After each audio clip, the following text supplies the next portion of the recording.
Have you ever looked up at the night sky and been captivated by the silent, steady glow of the moon? Have you ever wondered at its phases, its power over the tides, its constant presence in the darkness? The moon is a celestial mystery, a source of wonder and inspiration for poets, artists, and thinkers throughout human history. In a beautiful and profound sermon, Abba Georgios invites us to contemplate the moon not just as a celestial body, but as a powerful symbol of one of the most revered figures in Christianity, the Virgin Mary. He poses a question that echoes through the ages. Who can answer this question? Who can truly explain the mystery of the moon? And who can fully comprehend the mystery of the Mother of God? We will delve into this beautiful analogy, exploring how the moon, in all its phases and attributes, reflects the life, virtues, and significance of the Virgin Mary. This is a journey into the heart of faith, a meditation on purity, humility, and divine light. Abba Georgios begins his sermon by drawing our attention to the sheer wonder of the moon. It is a constant in our night sky, yet it is ever-changing. It has no light of its own, yet it illuminates the darkness. It is a silent witness to our lives, a beacon of hope in the night. Who can answer this question? Abba Georgios asks, referring to the moon's inexplicable existence. And in this question, he finds a parallel to the Virgin Mary. Who can fully explain her unique role in salvation history? Who can fully grasp the depth of her purity, her love, her unwavering faith? He describes the Virgin Mary's virtues as gold, but he is quick to add that she is more precious than gold itself. Gold is a symbol of wealth, of earthly value. But Mary's virtues are of a different order altogether. They are treasures of the Spirit, priceless and eternal. Her purity is like the moon's clear, untarnished light. Her patience is like the moon's steady, unhurried journey across the sky. Her love is like the moon's gentle glow, which touches everything it falls upon. In a world that often values the loud, the ostentatious, the self-promoting, the Virgin Mary stands as a testament to the power of quiet humility and gentle strength. She is a reminder that true beauty lies not in what we possess, but in who we are. Her life is a reflection of divine grace, a masterpiece of God's creation. The sermon then moves into a deeper exploration of the moon's symbolism, focusing on its three main phases: the new moon, the half moon, and the full moon. Each of these phases, Abba Georgios explains, corresponds to a different stage in the Virgin Mary's life.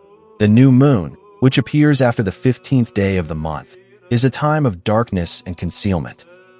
The moon is still in the sky, but it is invisible to us because it is aligned with the sun, and its illuminated side is turned away from the earth. This, Abba Georgios tells us, symbolizes the Virgin Mary's conception in the womb of her mother. She was present in the world, a precious soul created by God, but she was not yet visible to human eyes. Her life was hidden, a secret known only to God.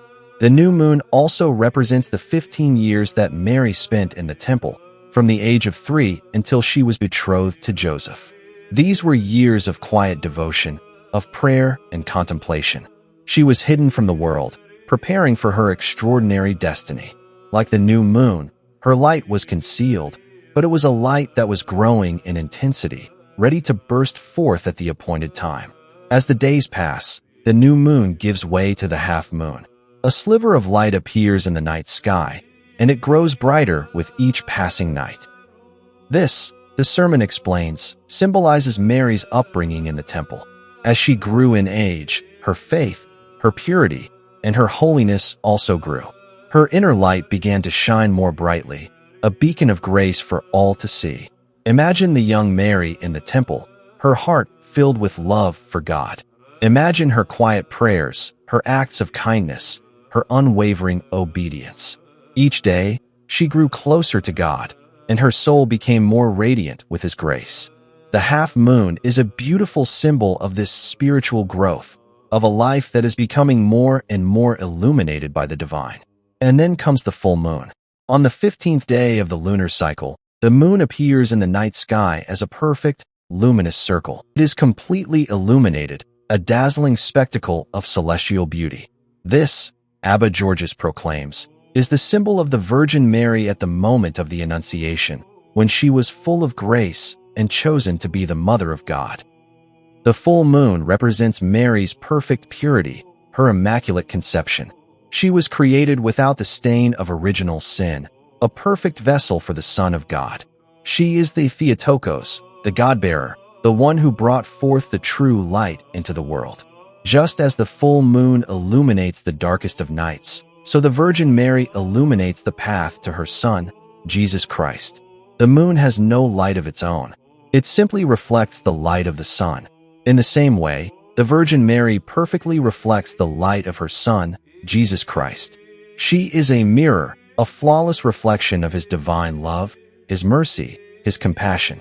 Her humility and purity allowed her to become a perfect instrument of God's grace, a channel through which his light could shine into the world. When we look to Mary, we see the beauty of Christ. For centuries, travelers have used the moon to guide them through the darkness. Its gentle light illuminates the path, providing direction and hope. In the same way, the Virgin Mary is a guide for us on our spiritual journey. When we are lost in the darkness of sin, of doubt, of despair, she is there to show us the way. She is the star of the sea, the one who leads us safely to the harbor of her Son. The moon, though silent, has a powerful influence on the earth. Its gravitational pull causes the tides to rise and fall, a constant, silent rhythm that shapes our world. In the same way, the Virgin Mary's prayers, though often silent and unseen, have a profound impact on our lives. She is our advocate, our intercessor, our mother in heaven. She takes our prayers and presents them to her Son, and her intercession is powerful and effective. She is a constant, loving presence in our lives, always working for our good. Let's also have a look at for one more time the breathtaking vision of the Virgin Mary's glory, as described in the book of Revelation. A woman clothed with the sun, with the moon under her feet, and on her head a crown of 12 stars. This is a vision of Mary as the Queen of Heaven, adorned with celestial splendor. The sun, the source of all light, is her garment. The 12 stars, representing the 12 tribes of Israel and the 12 apostles, are her crown. And the moon, the symbol of her purity and her reflective grace, is at her feet. The full moon also represents the very moment of Christ's conception in Mary's womb.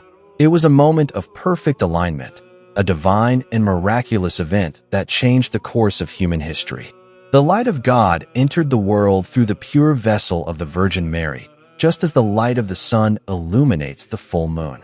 As we come to the end of this meditation, let us return to the question that Abba Georges posed at the beginning. Who can answer this question? Who can fully comprehend the mystery of the moon? And who can fully comprehend the mystery of the Virgin Mary? Perhaps the answer is that we are not meant to fully comprehend these mysteries with our minds, but to embrace them with our hearts. We are invited to look up at the moon with a sense of wonder and awe, and to look to the Virgin Mary with love and devotion. She is the moon that reflects the light of the sun. She is the guide who leads us through the darkness. She is the mother who intercedes for us with her silent, powerful prayers. The next time you look up at the night sky and see the moon, may you be reminded of the Virgin Mary. May you be reminded of her purity, her humility, her unwavering faith. And may you be inspired to follow her example, to reflect the light of Christ in your own life.